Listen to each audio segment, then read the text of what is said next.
Here is another outstanding Lady Nellie Mount Shasta Andara Volcanic Glass Paleo Storystone Face and Mammoth Effigy. And the faces are just outstanding. This big eye here has been flaked on the other side. This is a unifacial side of this flaked stone effigy. And it's likely Clovis, because we know Clovis made these, because they made these on Clovis bifaces. And we have that exaggerated eye, we'll see a little bit later, is flaked on the other side. And that's the young face with this, the nose and the mouth down here, looking off to the left. That face profile is just an excellent face profile. Now, the glass has natural striations in it. It's striated kind of a pinkish purple. And those striations are inside the glass. They're not etched on the surface, although there is etching on this piece to image hair. But those striations are inside the glass and were utilized here to image the hair on top of the head as well. So we have the young face, beautiful profile looking off to the left. We also have another cool face with this, the eye, the nose, and the mouth of the older face looking off to the right. Almost like it's a mask type eye. And very well done with the way they flake the other side to present that image of that old face looking off to the right. Just outstanding. And then when we have face this way, now we have the mature mammoth with the trunk over here and the big hair tuft up above the head, facing off to the right. This is its eye right here, facing off to the right. And then when we put it this way, now we have a really nice baby mammoth with this, its little trunk and the hair tuft here. Now this is the unifacial side, so the hair tuft was flaked in bas relief, 3-dimension, on the other side of the piece, which we'll look at now.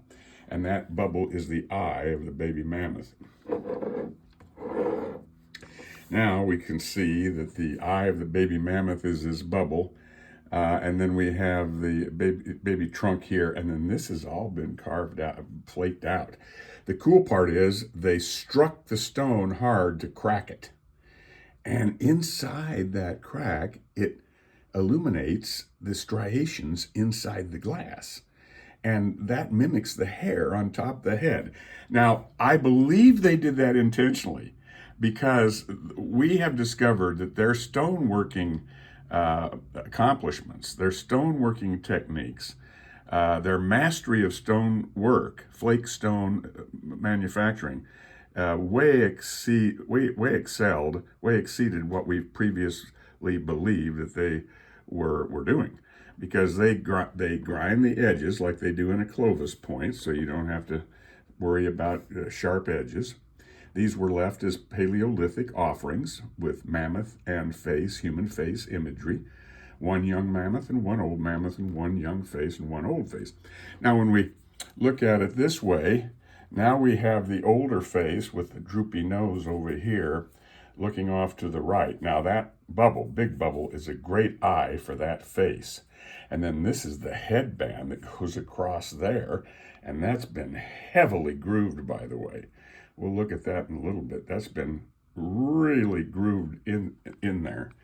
And that's the old face with the mouth over here looking off to the right.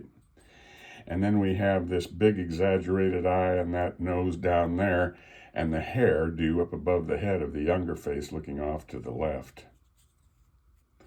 With this, the eye, and that was really bang there to get that eye image. So some great imagery there. Here's another eye of a mammoth now, facing off to the left. And this bubble can be used as an eye of that mammoth as well.